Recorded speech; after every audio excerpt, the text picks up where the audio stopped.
Okay, let's take a look at the meeting agenda. Is there a motion to approve the February 28, 2024 Student Advisory Council agenda?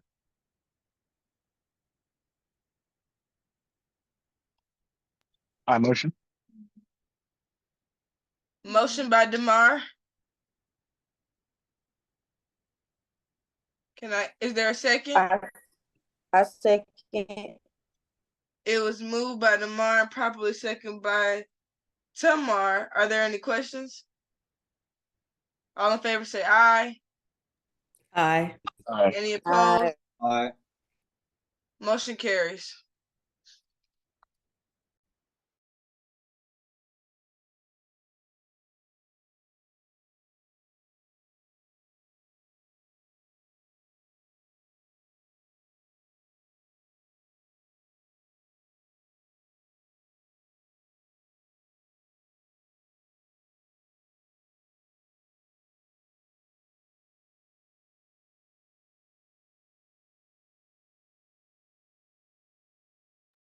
Brooke, you still there? Say that again. No, I was saying, were you done? Yeah, it's your turn. Oh, okay. I thought you normally let them know what we was going to discuss today, but I got you. I got it from here. But before we get started, I do want to acknowledge that we did have some of our board members to join us for the call. We have board member Howard, I think I saw. If you want to come off of mute and just say hello to our students. Hi, everyone. I am here to listen in. Appreciate y'all coming together and meeting on a regular basis as y'all do. And I'm sorry I haven't made more meetings yet this year, but I'm here today and looking forward to listening in. All right, thank you. And then I think I saw board member Jessica Johnson on the call. Board member Johnson, you want to come off of mute and just say hello to the students?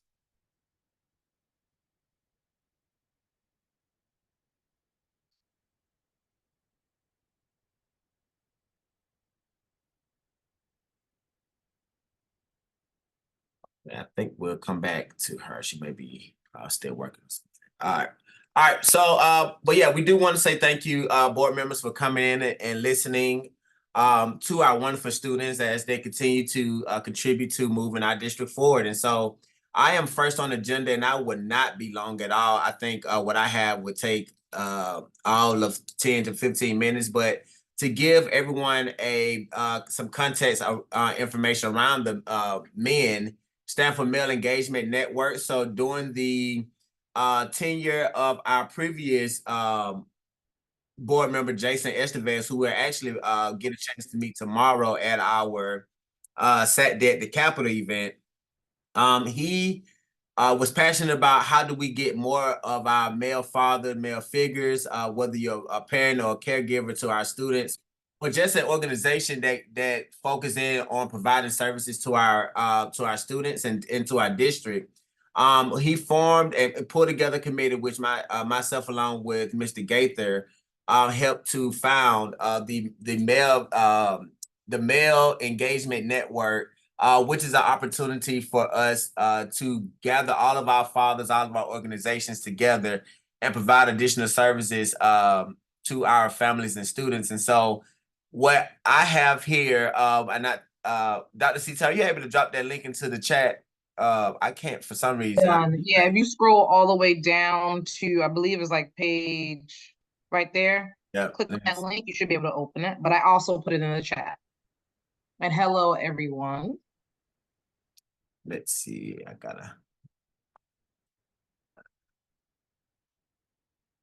Oh, it's not. And if you need me to, I can share my screen if you allow me to. Yes, hold on. Give me 1 second.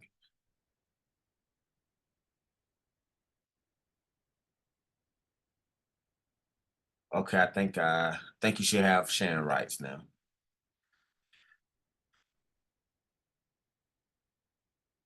All right, so again, this initiative lives within our family engagement office. And so right now we're getting ready to host the Male Engagement Conference in March. And so they wanted to get some feedback from our students. And of course, you guys being the Student Advisory Council, they wanted to hear directly from you guys. And so I think it's about 4 questions or so on here that they are asking and want you to provide your honest feedback. And so we've placed it into the chat. Well, I'm going to, if we haven't already. Yep. I'm going to put it. Oh, it's here. All right. So Dr. CT has already placed it into the chat. And so if you could right now take 5 minutes, so it probably won't need to take that long, to just complete this survey, because we need to gather your feedback as we get ready to plan out this conference. And so we'll pause for 5 minutes and let you guys complete that. Oh, it said we need permission. All right, hold on, let me check one thing. It's just a form, 'cause I'm not the creator of the form. Yeah, I think Mr. Richards probably would need to give them access to All right, well, what I can do is I can drop each question in the chat. So the first question, and then I'll also voice it over. Do you have a present father or father figure in your life? So are we okay with that question? Any feedback? This is being recorded, right, Keith? Yes, it is. Okay, so any feedback on that first question, put it in the chat. Thumbs up if you think that's an appropriate question. If you want to reformat it, please go ahead and do that now. I'll wait, and then after that, I'll put the next question in the chat. Also, feel free to take yourself off of mute to voice over any concerns with the question. And again, these questions are to help us with the resources and the resources and the overall intentions of this conference. And so we want to make sure that it's relevant resources and things happening at this conference. And so these questions, these answers that you guys will provide will help guide us as we are planning this out. Quick question. We're both filling it out and reviewing the questions. Well, if you were able to, were you able to get in? Yes. Okay. If you're able to get in, then answer the questions. Okay. And also, the answers to the questions, they're going to remain anonymous, correct? Because I feel like with the first question, some people may not want their neighbor to know that. But like, it's still very important to know for the type of organization. Right. So we have to see, since we're not owners of the form, we'll make a note of that. Yep. That it does not collect email addresses, and it doesn't ask for your name, but like right now I'm in it and it has my email address on there. Yeah, so I'm pretty sure it'll probably be linked to a email account. So they can set it where it does not collect email addresses. They could do that. So Keith is going to document that as piece of feedback. I think that's how it's set right now. Not Okay. shared email, but it may be good to add a disclaimer as well to indicate that it is in fact not shared. Okay, thank you. Any other pieces of feedback? I'll go ahead and put the second question in there. Do you have a positive male role model? Is there a way you could put it in the group me? Because I'm still not able to get permission. Oh yeah. You're talking about the actual form, put it in group me? Yes. Yeah, I got you. I'm gonna look it up and get it to you right away. Thank you. You're welcome. Any issues with that question? Third question. What do you wish your father or father figure would have taught you more about?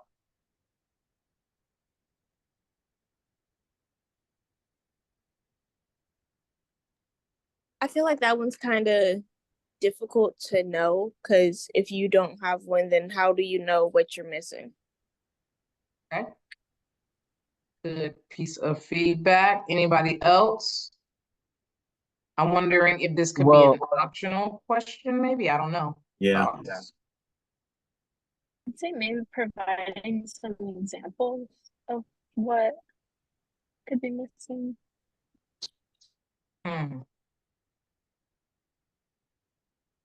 Okay. Thank you, Iridian. I'm putting the link in the group me as well for those that can access it. All right, so examples. Yep, I got maybe add some examples of what they wish they could possibly have. Okay. And then the last one is if you could ask a father or father figure / man a question, what would it be?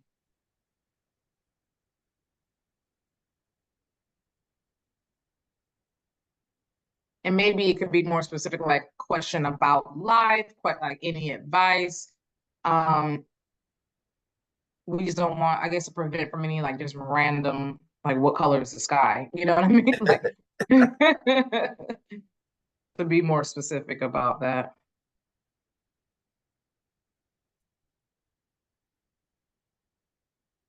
This is both of the questions, in my opinion, are fairly good. It's also good that they're optional as well, because both of them, like if you don't qualify for one, you can fill out the other, and so on and so forth. That Okay. just satisfies it all pretty well. Awesome. Are there any questions that you think should be on there that's missing? And again, think back from a student's perspective. Do y'all feel like there should be anything that we should add that would help, again, make this conference strong and beneficial to all?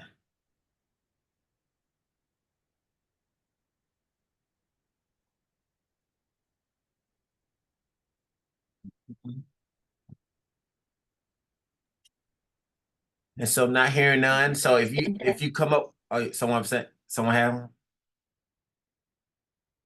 Say, I think it's good to keep it short, like as it is. Okay. And so if you think of any other things that you feel we should consider, feel free to reach out, drop it in the group me, and we'll take that feedback back to them. But we thank you guys for your participation in this. Oh, also, would any one of you well, how many? I think DeMar, Herman. Would either one of you be interested in serving as a moderator for the panel for the conference? DeMar or Herman? When is it? Yeah, that sounds good.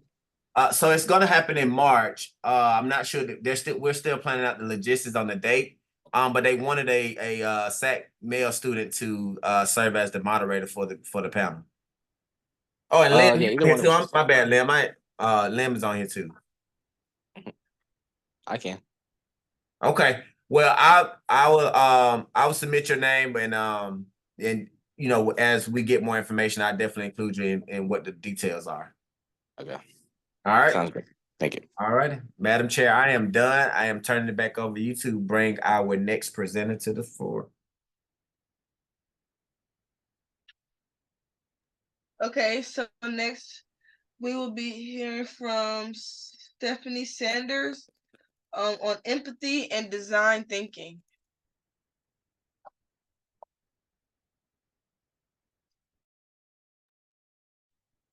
Good evening, everyone. I am hoping that you can hear me. I see Ms. Ramos there. Would you give me a thumbs up if you can hear me and see me? Thank you so much. I appreciate that. I am going to share my screen and we will go ahead and jump into tonight's session on design thinking.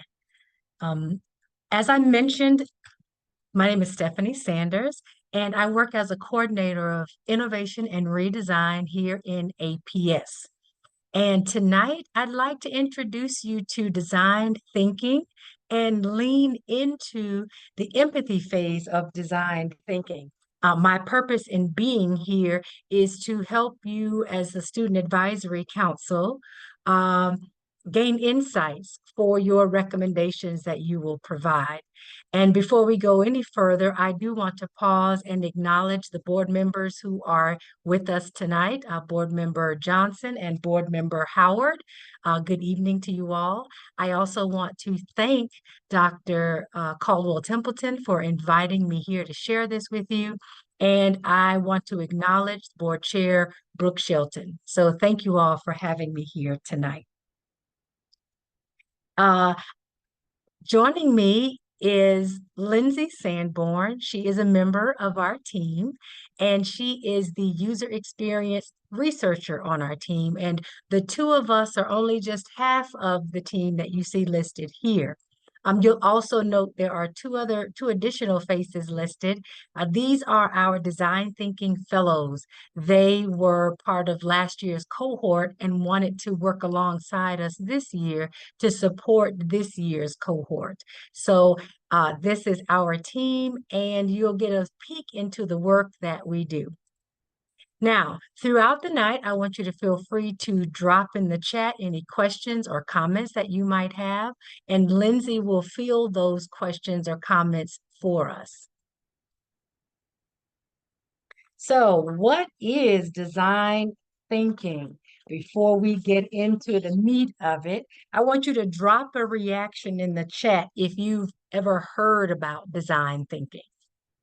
You can put a thumbs up or a thumbs down or maybe a speechless icon, but drop in the chat. I do see a thumbs up from Ms. Ramos. Thank you.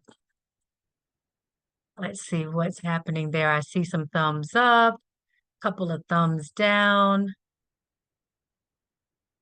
Okay, well, good for those of you who have not heard about design thinking. This will be an enlightening experience. We hope for you an inspiring experience. But if you've heard of design thinking before or even used it, turn on your mic and share with us what you've heard or how you've used design thinking.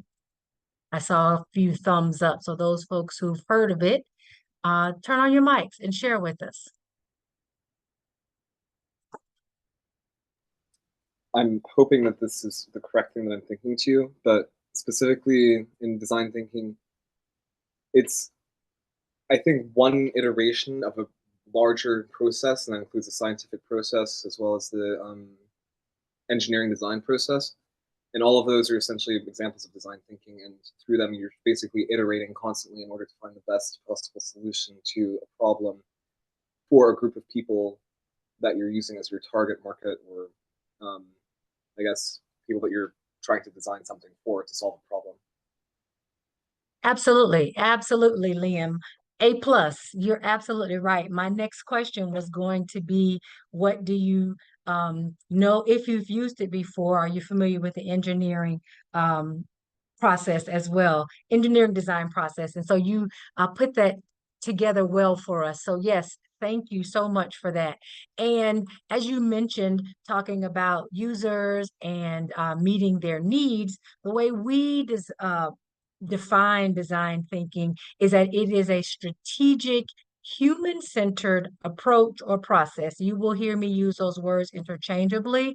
I tend to lean on process, but some people lean on the word approach, but it is approach or a process to solve complex challenges. And those challenges come from, as Liam mentioned, the users, right? Those folks who are engaging with the design. And so as we move forward, I just want to clarify too, what we know about design thinking is that it is not for problem solving, right? It is not what we call problem solving, yet it is for need finding. What is the need, and how do we,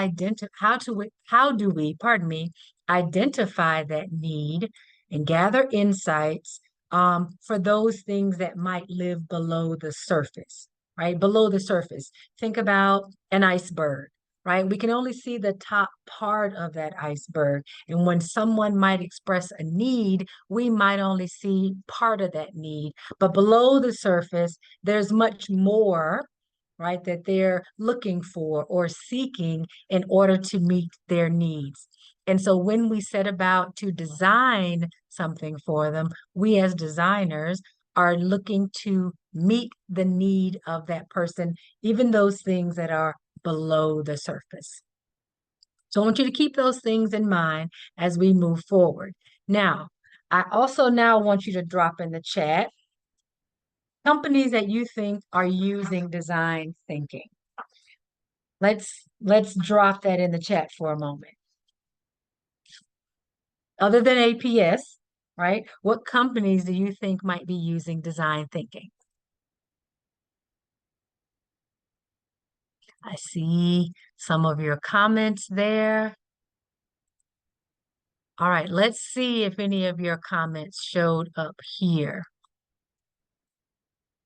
I saw some of you placed Apple there. Did anybody have Nike, Samsung, Uber, right? Airbnb, your Netflix, and your Google. And these are just some of those companies. And I see that many of you mentioned Google and Apple.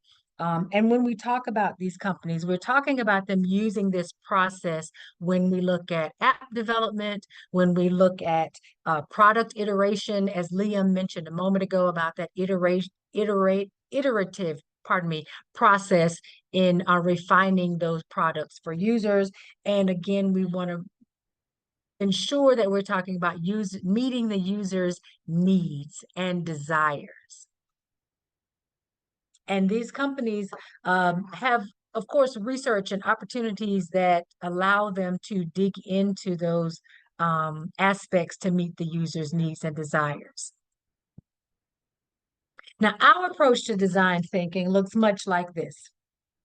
All right, and I'll give you a moment to look at that. Our team takes an equity-centered approach to design thinking because that is the commitment that we have here as a district. And as a result, we have adopted an iteration of design thinking from the liberatory design process. Now, again, as Liam mentioned earlier, do you see any comparisons with the engineering design process here? And you can just give a thumbs up, or you can drop in the chat some of those aspects of the engineering design process that you might see that are similar to our approach to design thinking.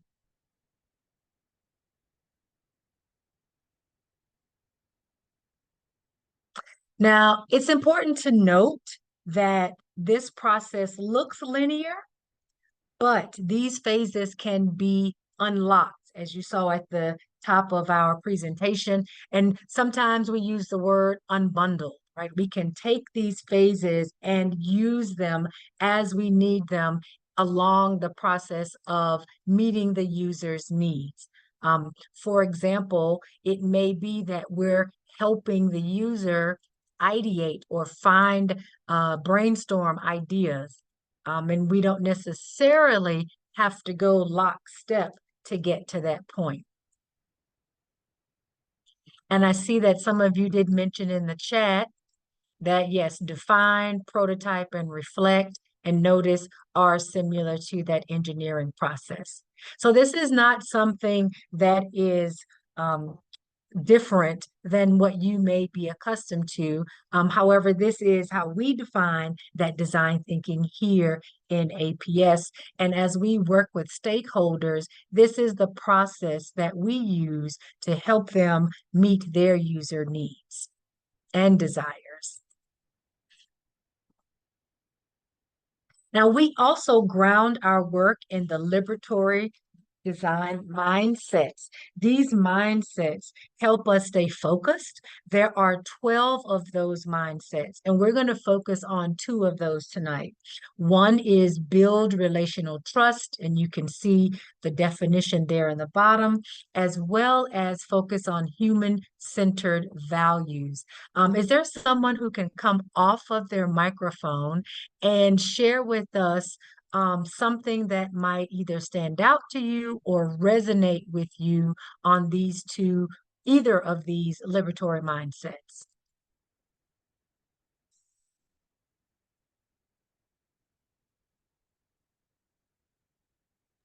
Yeah, it's very important to maintain, I think, the build relational trust one resonates with me because, you can't really have a system of all the parts don't work in sync, So it helps to know your team, know what you're good at, know what your deficiencies are, and account for them.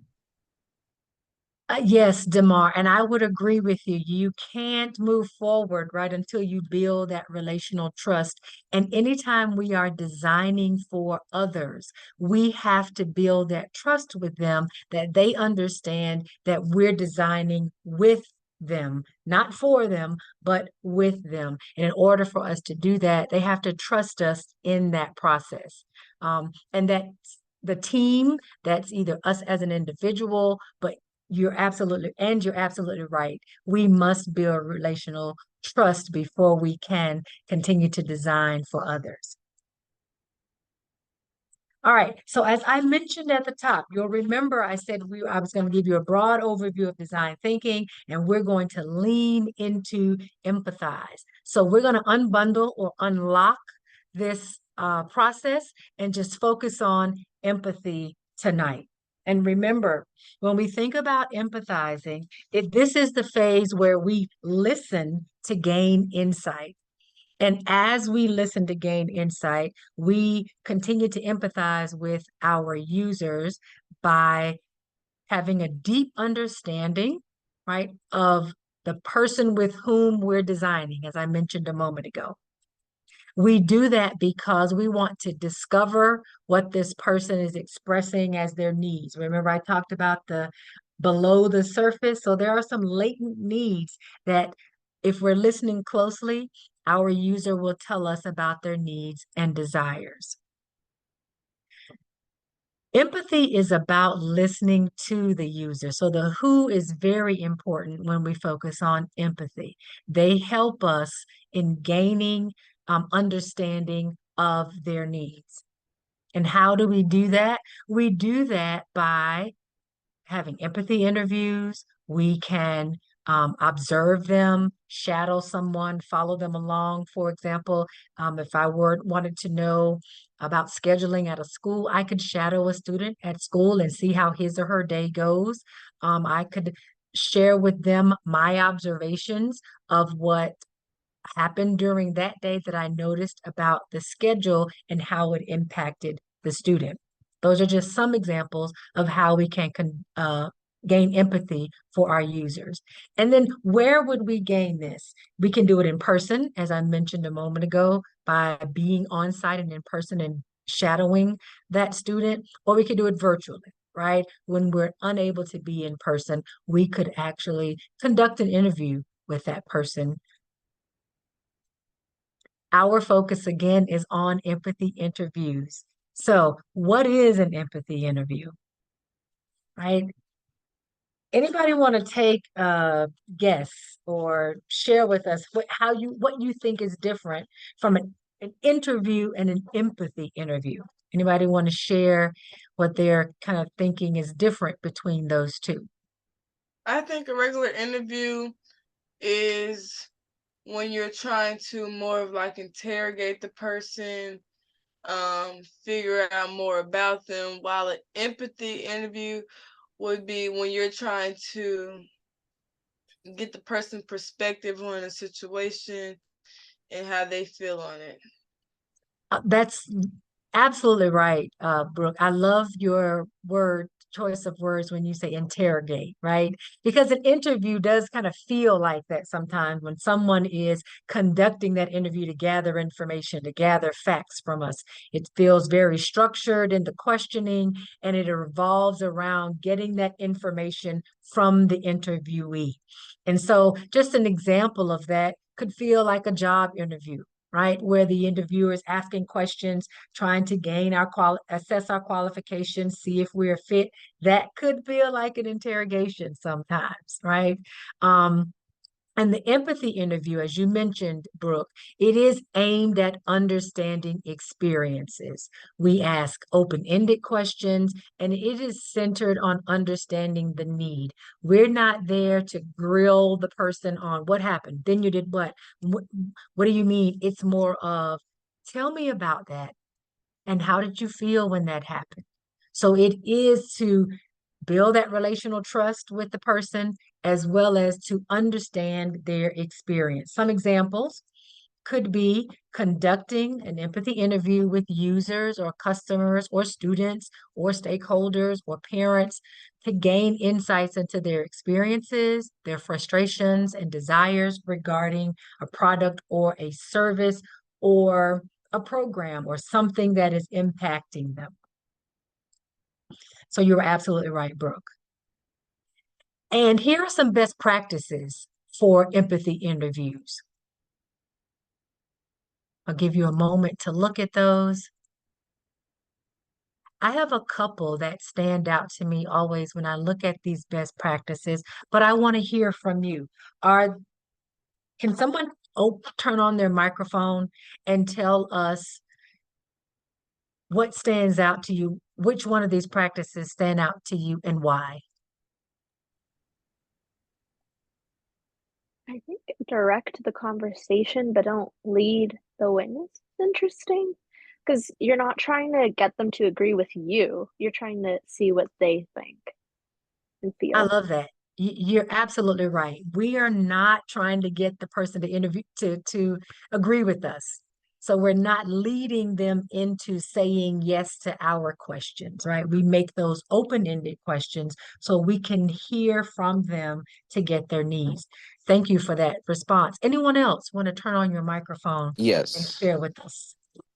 Okay. My name is Henry. I'd like to add the don't be afraid of silence. Right. I think that's interesting because most times when we're at an interview, the objective is to make sure that there is no silence, there's no dead spaces, that the conversation always continues. But I could see, or I could understand that maybe in an empathy interview, it's more not confrontational, but understanding. So you have to be open to making that comfortable space for them. So there are sometimes silent spaces, I'm assuming. Yes, that's so spot on. You have to make them comfortable, right? Because you want them to share their experience because you're trying to work with them to design an experience that's better than what they're having now. And so if they're at a place where they don't want to share or they're silently thinking about their response, we have to be comfortable and allow them that time to think or to even say, I don't want to share, or even recognize they don't want to share and possibly move on to the next question because we're not trying to pull it out of them. We want it to come out of them naturally. So that's your response is so spot on. All right. The one that I tend to lean to is let them guide you, right? When the person is responding to a question where you say, well, tell me about your best experience at school. I know we're trying to meet a particular need. I know we have a challenge in mind, but I am listening for them to just tell me about something that makes them happy. Because eventually we may get to a place where something doesn't make them happy. And so I want them to lead me to that place without saying, okay, tell me what made you happy, what made you sad. I want them to lead me to that place. So that's the one I always like. It says, let them guide you. Sometimes there are responses that are given. You may hear something in the response and say, oh, tell me more about that. And you then allow them to share more about their experience. Before I move on, is there anyone else who wants to share a best practice that stands out to you and why? If so, you can turn on your microphone and share. If not, we will move on.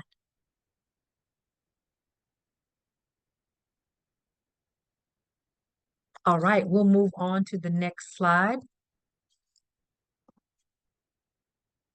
So here, I want you to take a moment to focus on this guidance for conducting empathy interviews. Now, think about the recommendations you're going to provide to the superintendent or to the Board of Education. You need to consider that there are others who are experiencing some challenges. How would you gain that information or gather those insights from that student or fellow friend, right? We talked about building rapport, introducing yourself or allowing them a space to feel comfortable helps setting the stage. Yeah, I want to talk to you about, or we're here to talk about, pardon me, if it's a little more formal. And then you want to lean in physically sometimes, but figuratively, you want to lean in to understand the user or your friend or your student more deeply. You're looking for stories, right? Can you tell me about a time that you had a great experience in your math class? right? Or what was your best or most memorable experience of high school, right? Or it could be of ninth grade, or most memorable experience at the homecoming game. We always want to bring them to the focus or the topic so that they're aware in their response that they're responding to you around that focus or that topic. We want them to talk about feelings, but as you see highlighted in red, it's okay when our peers don't want to share. If there's something they're not willing to share, they don't have to, and we're okay with that. Sometimes you can read in their body language that it may be uncomfortable or it's something they just are not ready to talk about at the time. And typically, when we're talking about school-related challenges, sometimes you can just ask them to walk me through how you, and then what were you thinking at that point? Sometimes just asking them what they're thinking could get to how they were feeling as well. We always want to dig deeper. As I mentioned a moment ago, sometimes in their response, you might hear something and you say, "Oh, tell me more about that. I want to know more about that." Or could you tell me why that's important to you? And then you give them an opportunity to share. And we always want to thank them for their time, because anytime we're looking to gain insights from someone and we're conducting an empathy interview, they're taking time to share with you their experiences, right? These things that are giving them pain points or challenges. So we always want to acknowledge them for that and appreciate their time. Any thoughts or questions about conducting empathy interviews before I go on? I think I've got maybe 2 or 3 more slides and we're about to close this piece.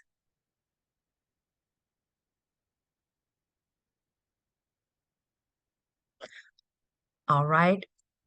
So when we think about next steps, after this presentation, my goal is that I've given you some insights into empathy interviews, some guidance on how to conduct those. And as you prepare to gain insights for your recommendations, your next steps will be to hear from, pardon me, Dr. CT and Mr. Glass. We will coordinate together to define and design what those empathy interviews may look like and how you might gather those insights in order to inform your recommendations. If you have any questions, additional thoughts, or if you need to reach out to us, you can certainly find me here at my email address. Our team is more than happy to support. I am more than happy to follow up and answer any questions that you might have. Again, I want to thank Dr. CT, Mr. Glass, for having me here. It was a pleasure talking to you all. I appreciate your engagement and your time. Thank you. Can I just add one thing before we move to the next agenda item? First of all, shout out to Stephanie. Thank you so much and your team for presenting. This is a pivot from what we kind of discussed the last time we were looking at identifying a possible problem of practice. Instead of creating like a new project for us to dig into after speaking with Keith, we thought it just would be best for you all to start thinking now about your recommendations for next year. I know we are winding down this year, believe it or not. And so we want to try to maximize the time because we know that you all are busy. And then also that the SAC, we're asked to do a lot of things throughout the district, which is a good thing. But we want to make sure that we maximize our time together. And so similar to how we did the advanced content interviews, a couple of you like wrote out your responses based on your interviews with your peers. A couple of you recorded them and we got that transcribed and so forth. So this is going to be not very formal, but it still has to be a way for us to collect the information because ultimately you all are representing the district, right? You're representing your cluster. And so when we make these recommendations that, you know, as you have seen in the past, have been acted upon, we want to make sure that it is representative of not just you all, but your peers as well. And you guys do a great job of considering, hey, this doesn't impact me, but it may impact my friend or my peer. So thank you so much. You guys are sharp. Thank you for your engagement. Anything else you want to add, Keith, to that? No, I'm good. I think you covered it all. Thank you guys for your time and presenting to our students. Thank you. All right, we'll kick it back over to Madam Chair. Thank you so much. Next, we're going to be hearing from Erica Long.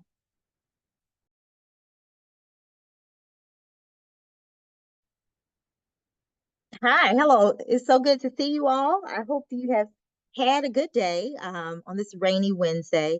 Thank you all for having me and for making some time for an update on our legislative work at the Capitol. A part of my job in our role as Chief of Staff and a part of my policy work is that I represent our issues before the Georgia General Assembly. And I know that you know that, of course, that is our state government, that's our state lawmaking body. Every year, beginning in January and going for 40 legislative days, the Georgia House of Representatives and the Georgia Senate come together to consider and debate and legislate over potential laws that affect just about every aspect of our lives. Of course, the House and the Senate have their role in that bill making process, and then it's ultimately up to the governor to decide what gets signed into law. So I am honored to bring my interest in this work and my professional expertise in this work as an advocate for Atlanta public schools. I know some of you all know I'm from Atlanta, proud Douglas High School graduate. After I graduated undergrad, I actually worked in Washington, D.C. for a few years. I worked on Capitol Hill for former Congressman Representative John Conyers. He was a Democrat from Michigan, a chair of the House Judiciary Committee. I worked with him for a couple of years, and then I moved over to the White House, and I worked in the Legislative Affairs Office back in the Clinton Gore administration. Y'all are so young, you probably never even heard of Bill Clinton. But those two jobs right there that I had at 22 years old were the best jobs I will ever have in my career. But working here for you all in APS is a very close second to them, to that work in DC. So I just wanted to share with you an update on our legislative priorities. Our legislative priorities for the school district are actually set by the Board of Education. So you see in front of you just the first page of what's very similar to the presentation I did to the board. Every year I present to the board on a draft set of legislative priorities, and with their approval, I use these priorities to guide my work as our lobbyist, as our advocate at the Capitol. So these priorities ground us in what's important to us as a public school district. They are a reflection of our values in terms of public education and how we see our relationship with state government.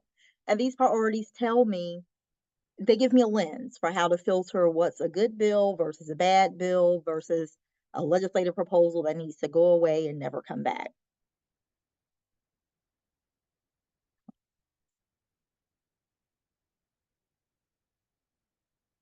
So here are our guiding principles as a school district. First and foremost, adequate state support for public education.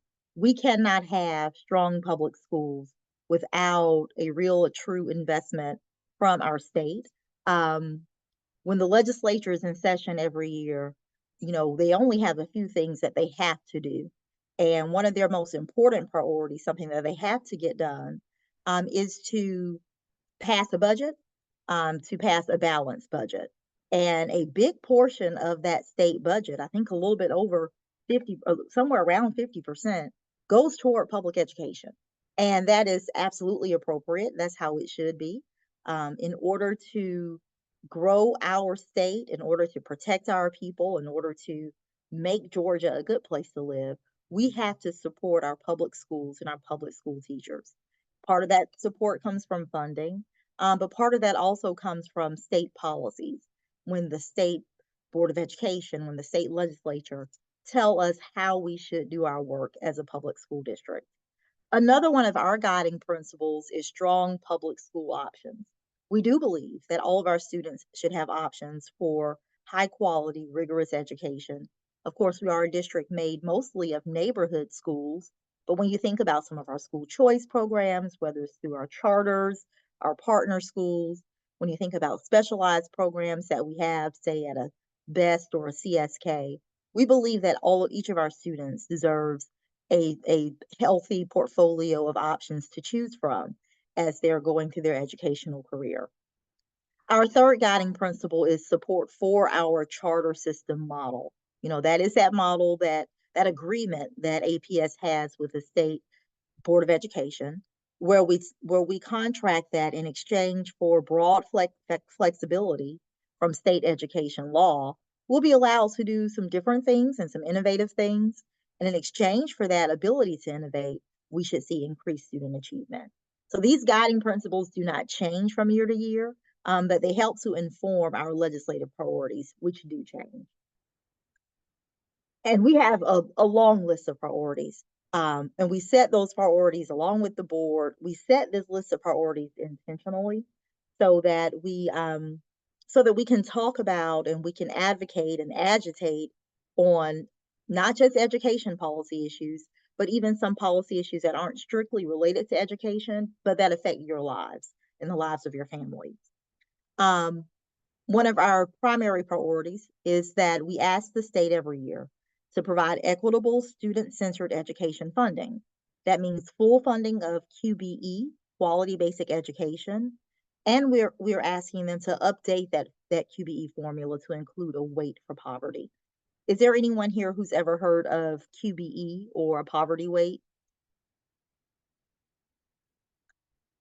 Well, QBE is the mathematical formula that the state uses to determine how to send allocations out to schools. And we've been asking for a couple of years now. They include within that formula a weight for poverty. We would like for the state to acknowledge that it's more costly to educate students who've come from low-income households, that it's more costly to fully serve our students and all of their needs, depending on where they live. And so that is a priority of this school district. That's a priority shared by many of our neighboring school districts. Unfortunately, we have not yet this session seen any progress on advancing those poverty weights. It would be a huge political lift for our state. It is not an unreasonable ask. It is something that's been taken on by other states, but Georgia is not quite there yet. Our second priority is that we have asked the state to provide specific funding to school districts for K-12 literacy instruction, coaching, and professional learning. You might remember that during last year's legislative session, there were two huge literacy bills that passed the House and the Senate. We were excited about that legislation. They have really worked to guide us in our work of improving literacy instruction. Of course, literacy is Dr. Battle is our superintendent's number one priority for this school year moving forward. And so we're very optimistic about this funding. There is literacy instruction funding within Governor Kemp's FY25 budget proposal. That budget work is happening right now. It usually doesn't wrap up. They usually don't finish the budget until the very last day of session, which is at the end of March. But we're hopeful that we're going to get some dedicated funding for this effort. State funding of our priorities, state funding of those things that we're mandated to do are very important. In order to do this work with fidelity, we have to pay for it. We haven't seen progress yet on this next priority around early childhood education. We would like for there to be state funding for universal pre-K. What that means is that we would like for pre-K, that pre-K year, that 4-year-old year, to be guaranteed for any student who wants to attend. And we have not yet seen progress on that goal. There has been a bill passed that would allow, and I think it's passed the House and the Senate, a bill that would allow school districts to use their East Plus funds for construction for pre-K classrooms. There are some good and bad aspects to that bill. We're going to look into it as it goes through the process. And once it becomes law, if it becomes law, we'll look into it and see if that's a resource that we like to have available. Of course, living here in the city of Atlanta, we do have a fairly robust East Plus program, and we're thankful to the taxpayers who dedicate a penny of their sales tax to constructing and maintaining our school buildings.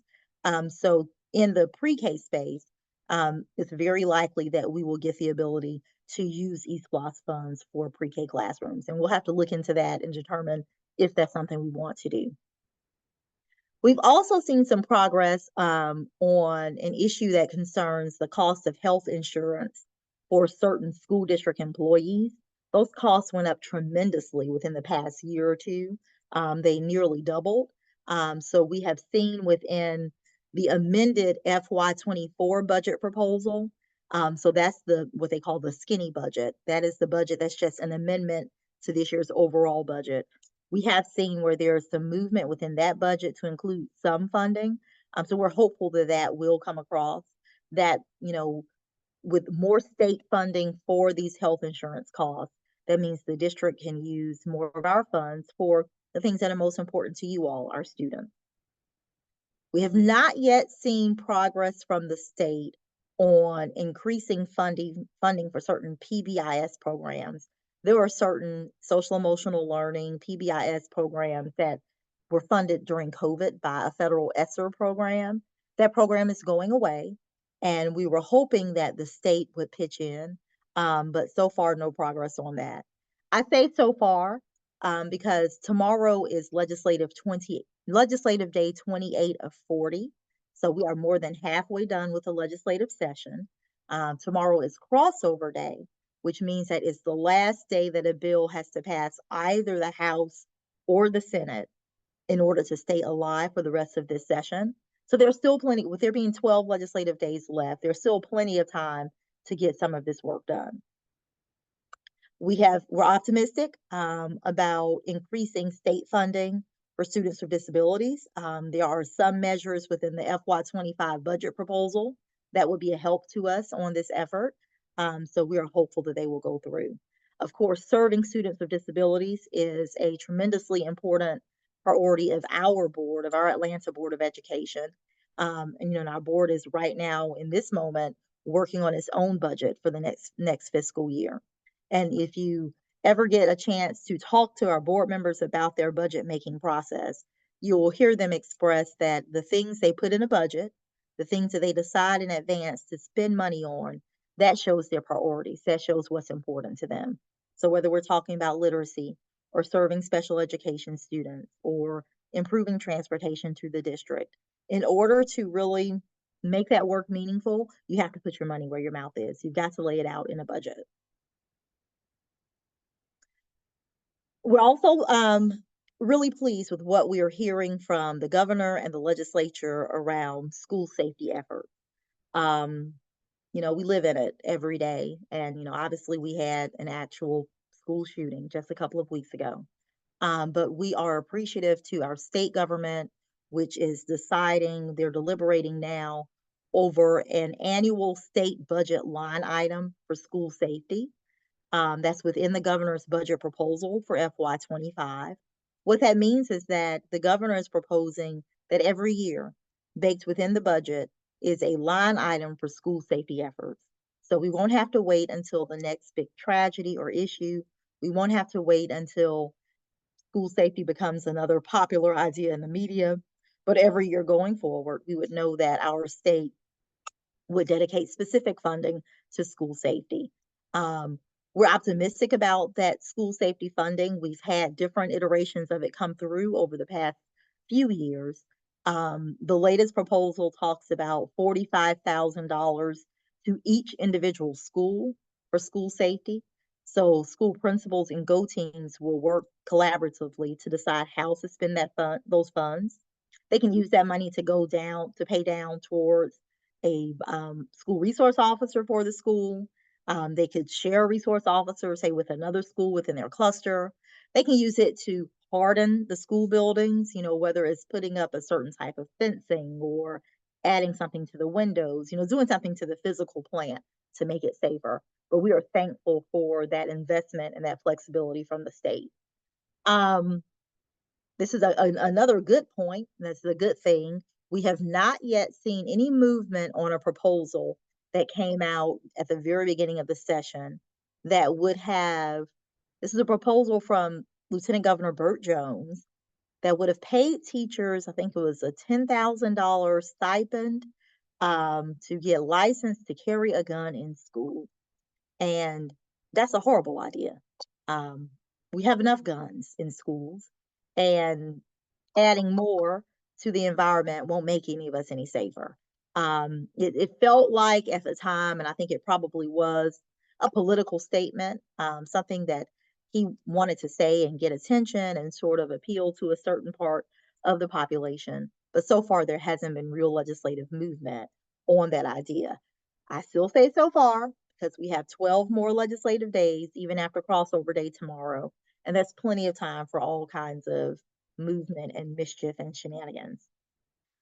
We have not seen a lot of substantial work this session on teacher pipeline and quality issues. I mean, there have been some smaller legislative proposals around more planning periods. There are a couple of things out there about allowing more retired teachers to return to the workplace, but we haven't seen any major developments in that area yet. I'm troubled by some of the K-12 curriculum bills that we're seeing. We talked for a few years about divisive concepts. We talked about school districts not being able to teach critical race theory, which they don't do anyway. The talk this year is about school libraries and books that children read, and it's really disheartening. There's a bill out there that would criminalize the work of the school librarian, that would threaten to lock up librarians where it is thought or shown that that person made inappropriate content available to a student. The issue with the bill is that it's not well crafted. It does not even speak to questions of school district immunity, immunity from different legal matters. And it doesn't give any credence to the fact that our librarians are trained educators and that they understand the importance of protecting students. So we're troubled by that bill. We're troubled by another bill that would require schools to send an email to parents letting them know anytime their student has checked a book out of the library. It's just, we're really in scary times right now. When you think about book bans, where certain books are pulled off shelves. When you think about just like what really seems to be a very anti-intellectual movement in our political discourse, where we're not encouraging people to learn more or to learn more about each other or to empathize with one another. But this bill, this legislation would actually criminalize or put school districts on the hook for letting parents know every book their child checks out the library. And if you assume that every book in the public school library is appropriate, then what is the issue? So I'm hoping that bill will, I'm hoping the bill will get improved in the rulemaking process. So even if it becomes law, I'm hoping that the State Board of Education will take some measures to make it a better bill. We see within the budget proposal some more funding for school transportation. That is a good thing. That's a positive thing. Not just school buses, but electric buses and the different resources that we need to safely transport students. But beyond the buses themselves, we need a better, more accurate funding formula, particularly for our rural school districts. It's not really as much of a dynamic for us here in Atlanta, but for our rural school districts that have to travel so far to pick their students up and take them back home, they need a funding formula that really speaks to their context. We're seeing progress over legislation that touches our property tax base. But there is a lot, there are quite a few bills out there that deal with how we collect property taxes. Most of our school district budget is made from local revenue. That's the money that we get from Fulton County and that little portion of DeKalb County from people's property taxes. And of course, everything is getting more expensive and our homes are becoming more valuable. And as they grow in value, that means our taxes go up. So our board is empathetic, to the concerns of our homeowners that in so many ways, Atlanta is just becoming more and more expensive. But we have to balance that concern of the homeowners with our duty to fund our school district and to really dedicate those resources towards our students and classrooms. So we're seeing some progress on these bills, but we're hopeful that legislators will look at the big picture and understand that we've got to have money to fund and run these schools. I don't think we're going to get Medicaid expansion this session. It's pretty much been said, that's been stated by a lot of the legislative leadership. I don't know that the governor has ever even mentioned an openness toward considering it, but we're still hopeful. I saw actually just a few minutes ago that Mississippi's legislature has expanded Medicaid. Medicaid expansion is extremely important to school districts because we provide some mental health services within our schools. If we were able to expand Medicaid to cover more families, to cover the over 500,000 Georgians of low income who don't have health insurance right now, we could get some federal reimbursements for those mental health services. We will continue to push on this issue, but I think it has become so politicized and it's looked at in such a partisan way that I honestly wouldn't expect to see an expansion of Medicaid until we have a Democratic governor or a Democratic legislature. The governor did include in his FY25 budget proposal more money for school counselors, which is a good thing.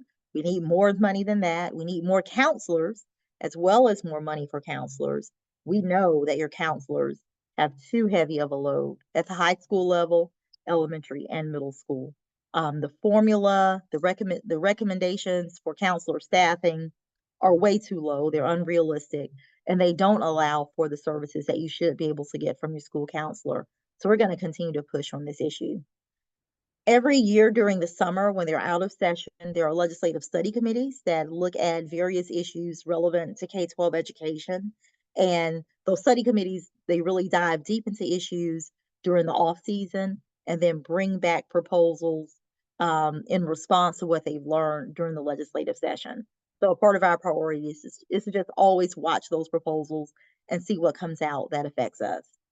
And we have not seen a lot of substantial progress on legislation addressing the inequities impacting public school students. I talked earlier about poverty weights.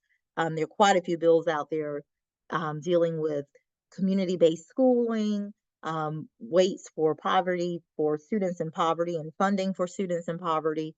But we have not seen movement. I think it's another one of those issues that is perceived as being partisan. And we only get proposals from one political side of the world, and the other side of the world has not yet caught up to those ideas, but we continue to work on them. Our district has a government affairs presence at the Capitol. My work there, attending the session in person, as well as our outside contract lobbyists who work with us. We're up there every day, participating in meetings with legislators, coordinating with lobbyists and government affairs representatives for other school districts, for teacher organizations, for other advocacy organizations that fight for public schools. We do quite a bit of work in collaboration with the Council of Great City Schools to watch federal issues. And we'll continue to do that. You have to know what's happening in government. You have to really be within the mix of that conversation in order to make sure that your interests are on the minds of the people who are making decisions that affect you. Any questions or any feedback from you all?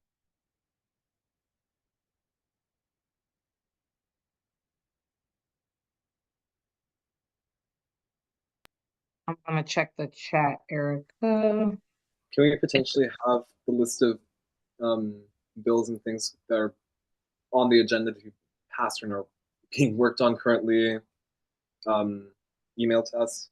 I'd like to take a look at that. That's what I'll have that for us when we go up there tomorrow. That work is of the minute.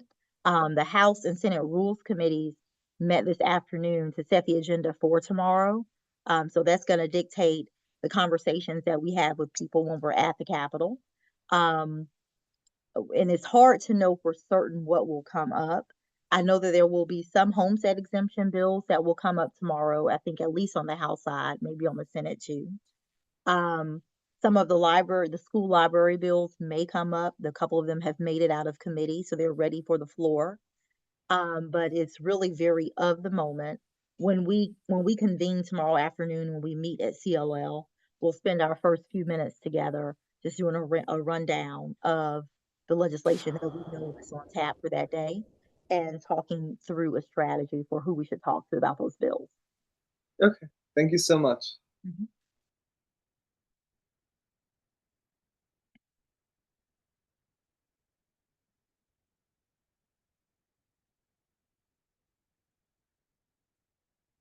Okay, well, thank you all. I hope that some of you are able to make it out tomorrow. It's a lot of fun there. It will be really crowded, a lot of folks. They're going to go into midnight. We're not going to stay that late, but I look forward to working with you on the rope lines at the Capitol tomorrow. And thank you, as always, for your interest in this work. And thank you for allowing us boring grown-ups to come talk to you about the things that we do on your behalf every day.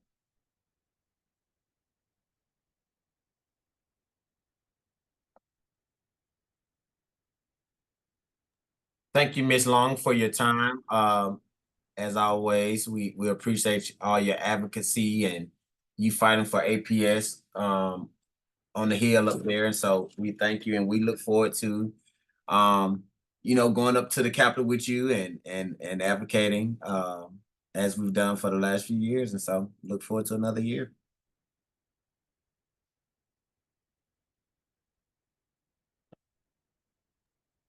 Okay. You guys want to close us out? I'm gonna close y'all out, bro. Yep. Let me go ahead and share my screen. All right. Thank y'all for y'all attentiveness during our presentations.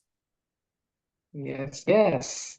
All right, y'all. So couple of reminders. So we have breakfast with the board. Keith, I think we have CSK on Friday. Do you have the rundown committed to memory? Yep. Nope, not to memory, but I got off top of my head.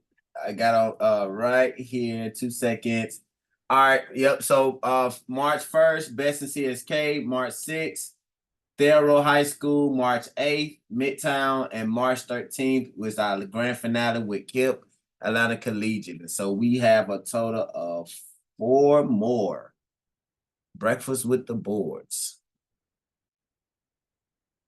Thank you, Keith. And I'm gonna drop the link in the chat. You are access to, but just in case you don't, I am going to do that right now so we can keep it going. So shout out to everyone that has done it. It's been really, really great to see you all take the lead with this initiative. This is my first time, obviously, like witnessing it. And so we're definitely proud of all of the accomplishments, all of the good, yummy grits and eggs and bacon and muffins and donuts.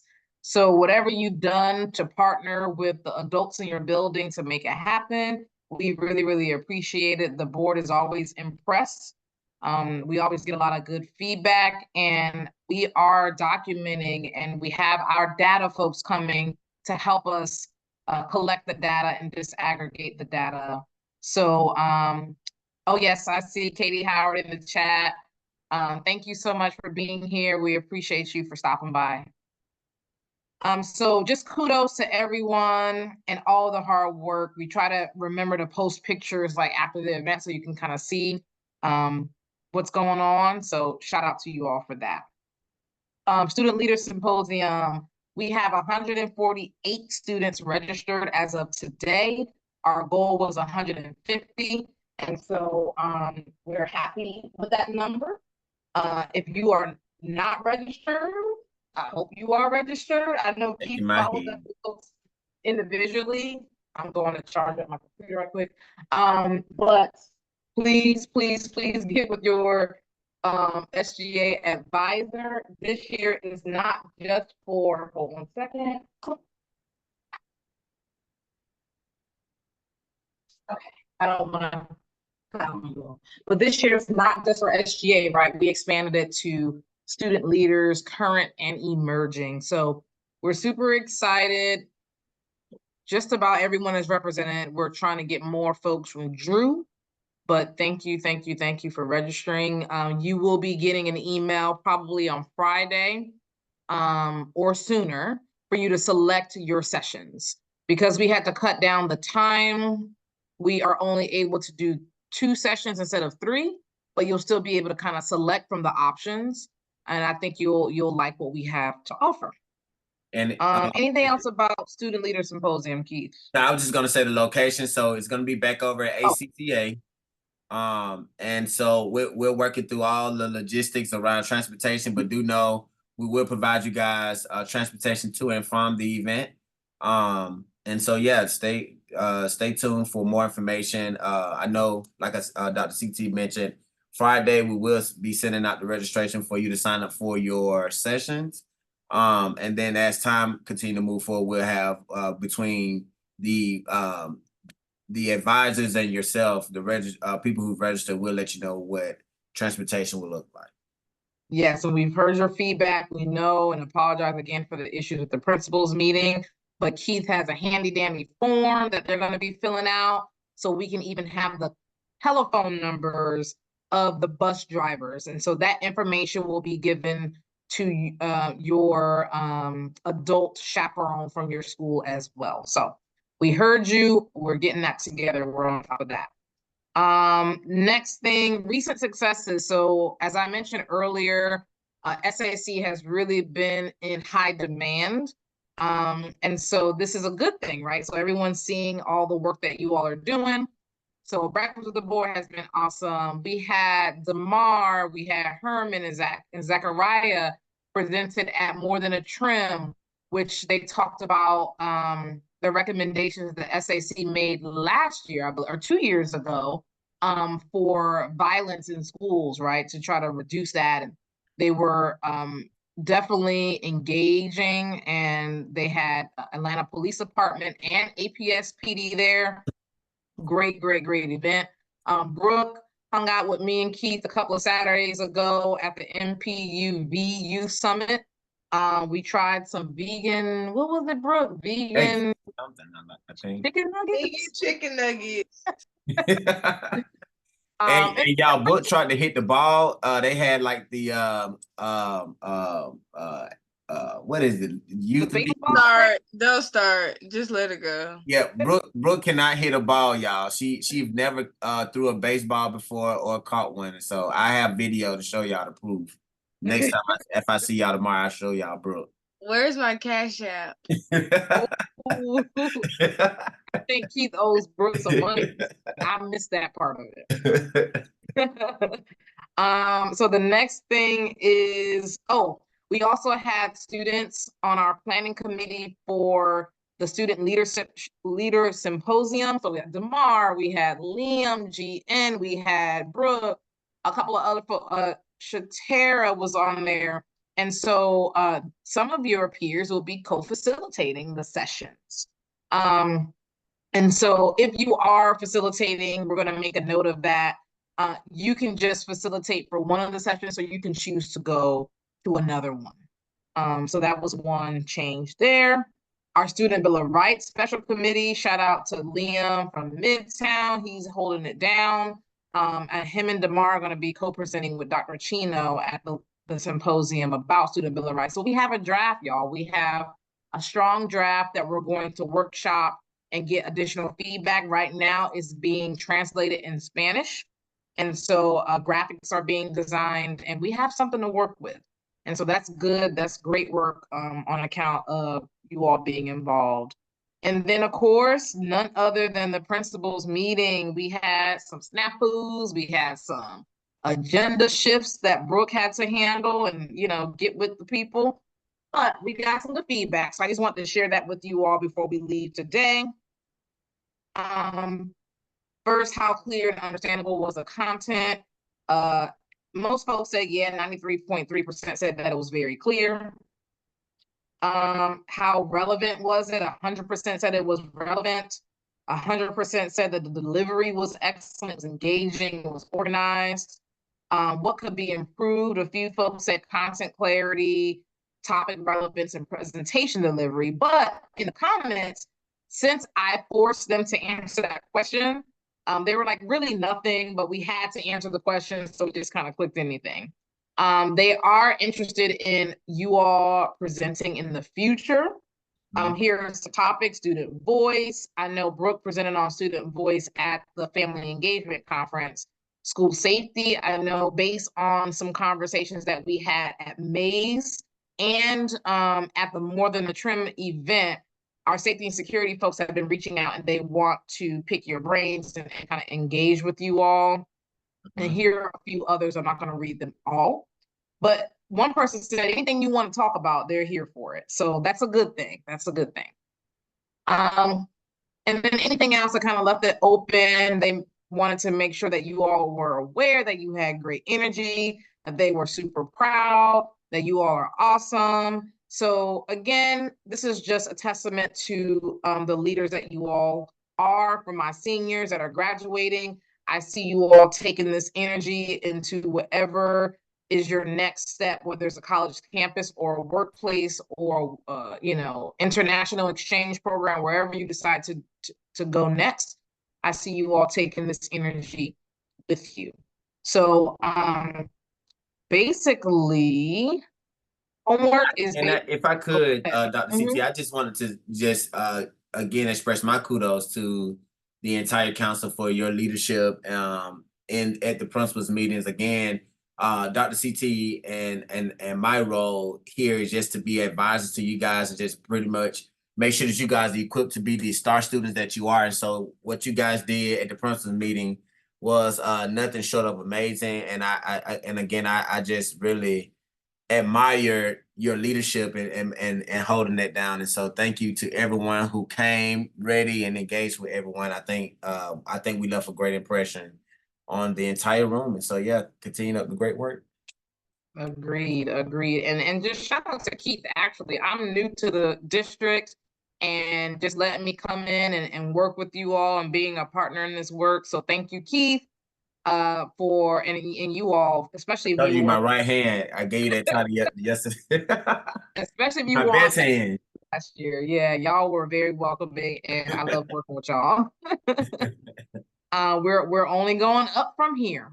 That's it. The last thing is have conversations with your peers. Start thinking about those empathy interviews. What do they want to see changed in the district for next year as you all create your recommendations, just so you won't be doing this work on your own, right? I know, Keith, we have a date in May for when we're presenting to the board. It's May 8th. What is it? Okay, May 8th. So we'll talk more and more about it, but we just want you all to start thinking about it and get your gears grinding. So at this point, Keith, do you have anything before we close out? I do not. Again, just a reminder for tomorrow, meet here. And here is where we typically meet every month for our meetings. Again, I do appreciate everyone being flexible with us with the transition. We didn't want you guys to come out 2 nights in a row. So we moved this meeting to virtual, and then we anticipate to see majority of you tomorrow as we march up to the Capitol with Ms. Long. We will have food for you guys. And so again, come at 5, we will feed you guys, and then we'll do a short walk up to a couple of blocks up to the state Capitol building. And so I look forward to this, engaging with you guys. Feel free to, again, wear something comfortable. Come in something sack attire, that's great, but definitely wear tennis shoes because we are going to do a little walking, and dress kind of warm to put on a jacket and everything too, because I don't know how the weather may be tomorrow as well. So. But outside of that, I am good. Shatara, Anike, I don't know if I have any of my best people on the call, but we'll see y'all Friday too.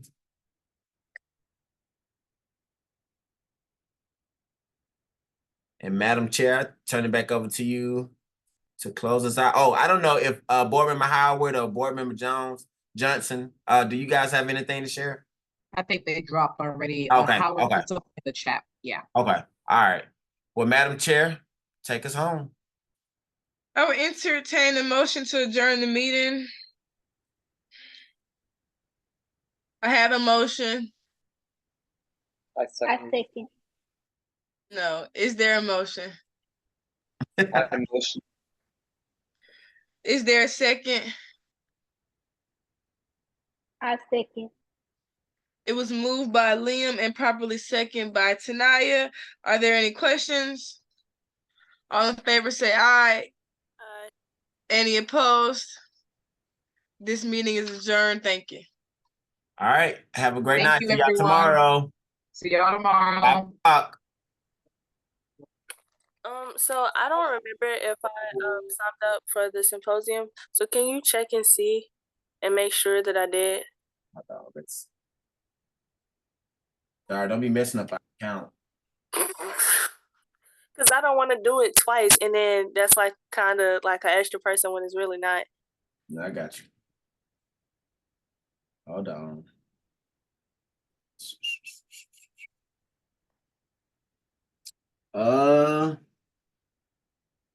Carver Steen.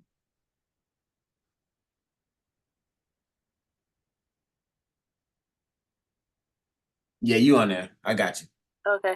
And we also got to find a way to get Malik connected on GroupMe, because I know he doesn't have that. So we got to find a way to like, and even sometimes with just his email, I guess he said something about his email doesn't work or something.